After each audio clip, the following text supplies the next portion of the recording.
27 భారీ పరిశ్రమలు వచ్చాయి. ఇప్పుడే కలెక్టర్ గారు చెప్పారు, దేశంలోనే మెగా ఫర్నిచర్ పార్కు మీ గూడూరులో వస్తా ఉంది.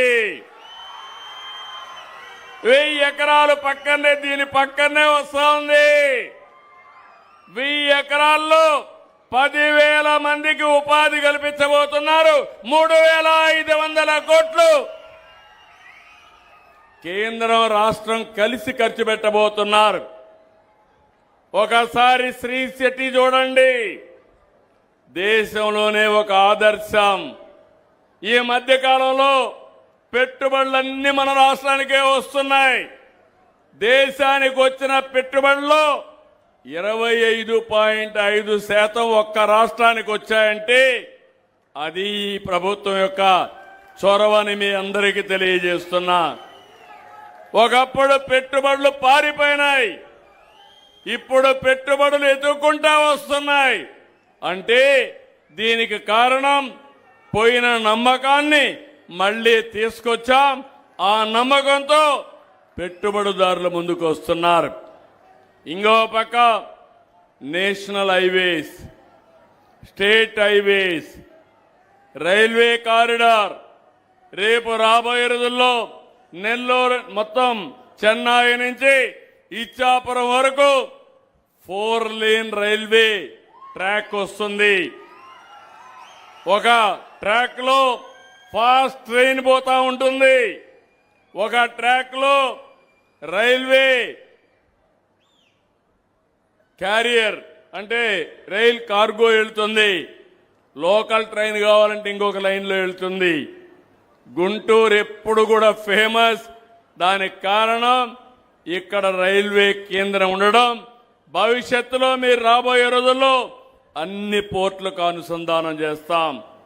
దుగ్గిరాజపట్నం ఎయిర్పోర్ట్ వస్తుంది, ఇంకో పక్క పోర్టులు వచ్చాయి. ఇవన్నీ వస్తే ప్రపంచాన్ని అనుసంధానం చేస్తూ ఆంధ్రప్రదేశ్ రాష్ట్రాన్ని నెంబర్ 1 స్టేట్ గా తయారు చేయడానికి ముందుకు పోతాం.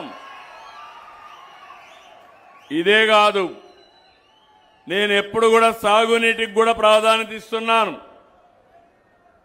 ఫార్మర్ అనేది ఫస్ట్, రైతు అనేది ముఖ్యం. రైతే ఆధారంగా నేను ఆలోచిస్తున్నాను. అందుకే 36 ప్రాజెక్టులు రాబోయే 3 ఏళ్లలో ఒక క్యాలెండర్ ఇచ్చాం. ఇప్పటికే 24,000 కోట్లు ఖర్చు పెట్టాం, మిగిలింది కూడా ఖర్చు పెడతాం. ఈ జిల్లాకు ముఖ్యమైన ప్రాజెక్టు వెలుగొండ. ఈరోజు మీరు చూస్తే ఇది పూర్తి చేసి దుత్తలూరు, వింజమూరు, ఉదయగిరి, మర్రిపాడు, ఆత్మకూర్, అనంతసాగరం మండలాలకి సాగునీరిచ్చే బాధ్యత ఈ ప్రభుత్వం తీసుకుంటాం. మొన్నే వెళ్ళాను. ఇంత మునుపు ప్రభుత్వం మీరు చూస్తే 4,000 కోట్ల రూపాయలు పనులుంటే సొరంగం కూడా పూర్తి కాకపోతే ప్రారంభం చేశాడు పెద్ద మనిషి, డ్రామాల రాయుడు. ఇదే పని నాటకాలే. ఈరోజు మీరు చూస్తే నేను వెళ్ళి 900 కోట్ల రూపాయలు పునరావాసానికి డబ్బులు ఇస్తున్నా.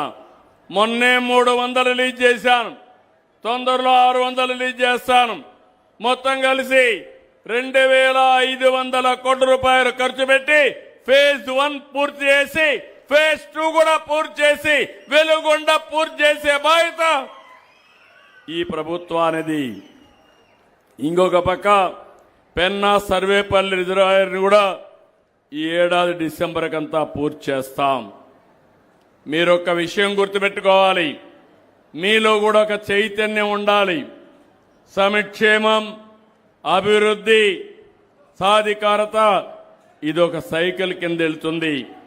అభివృద్ధి జరిగితే ప్రభుత్వాలకు ఆదాయం వస్తుంది, ఆదాయం వస్తే సంక్షేమానికి డబ్బులు వస్తాయి. అప్పులు చేస్తే తర్వాత అప్పులు ఇచ్చేవాళ్ళు కూడా ఉండరు. ఈ విషయం కూడా మనం గుర్తుపెట్టుకోవాల్సిన అవసరం ఉంది. మనం ఎంత చిత్తశుద్ధితో పనిచేసినా ఓసారి కొన్ని సమస్యలు కూడా వస్తాయి. ప్రకృతి వైపరీత్యాలు, ప్రపంచ యుద్ధాలు కూడా మన జీవితాలని ప్రభావితం చేస్తాయి. ఈరోజు మీరు ఒకసారి చూస్తే ఎల్నినో ఫ్యాక్టర్ వచ్చింది.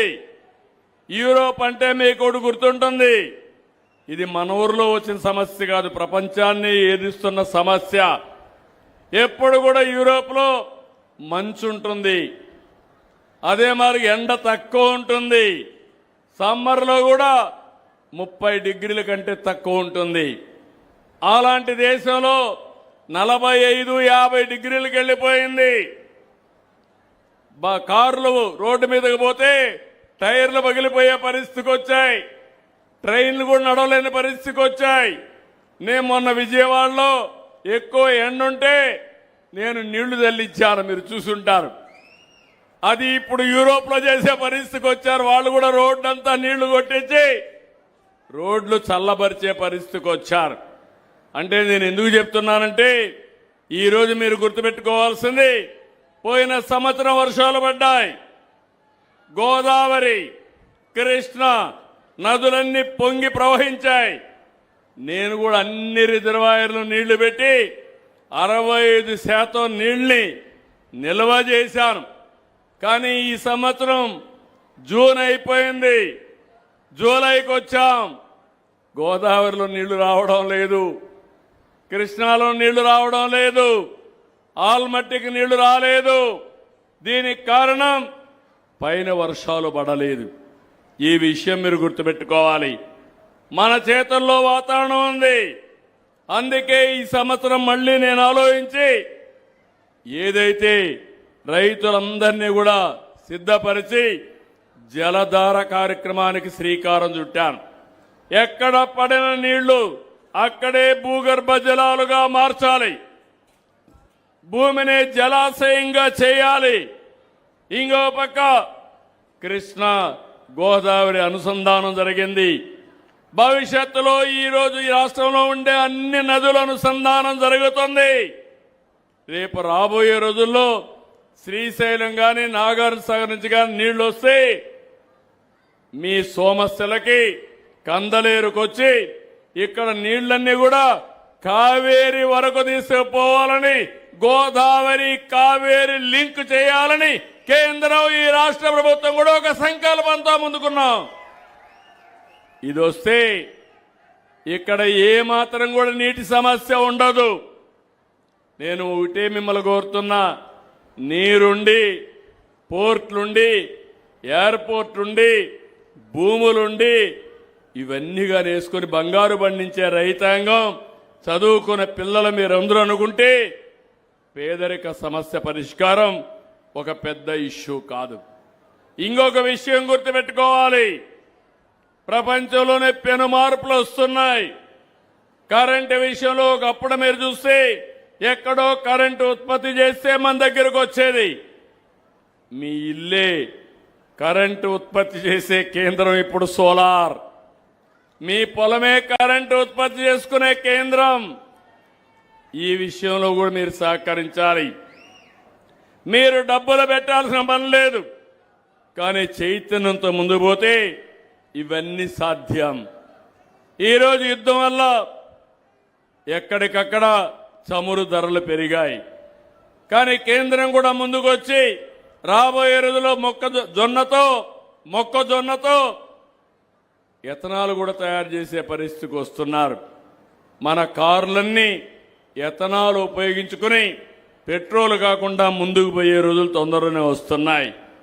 నేను ఈ సందర్భంగా మిమ్మల్ని అందరినీ ఒకటే కోరుతున్నా, కష్టాల్లో ఉండే సమయంలో అధైర్యపడడం కాదు, తెలివితేటలతో ఆలోచించుకోవాలి. రెండోది మీరందరూ గుర్తుపెట్టుకోవాల్సింది, ఇలాంటి సమయంలో ప్రభుత్వం నాకేమిచ్చిందని కాకుండా దేశానికి నేనేం చేశామనేది మీ అందరిలో ఆలోచన రావాలి. అది వస్తే తిరుగులేని శక్తిగా భారతదేశం తయారవుతుంది, ఆంధ్రప్రదేశ్ తయారవుతుందని చెప్పి కూడా నేను మీకు తెలియజేస్తున్నా. ఈరోజు ఇక్కడి నుంచి నేను మధ్యాహ్నం hero Motors global parts centre కింద ఇనాగరేట్ చేస్తున్నాం. ఒక ఇండస్ట్రీ రావాలంటే చాలా కష్టాలుంటాయి. తరిమి కొట్టాలంటే ఒక్క నిమిషం పని.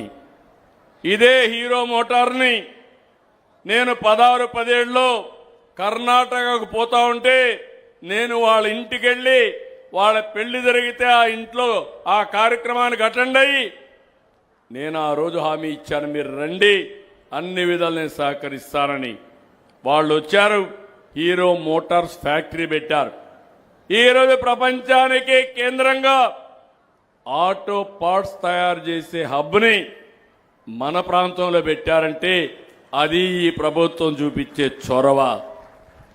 రేపే మళ్ళీ జీరామ్జీ కార్యక్రమాన్ని కోడూరులో ప్రారంభిస్తున్నాం. ఎల్లుండ మళ్ళీ కడపలో రాయలసీమ స్టీల్ ప్లాంట్, అది కూడా గ్రీన్ స్టీల్ ప్లాంట్ ని ఫౌండేషన్ ఇస్తున్నాం.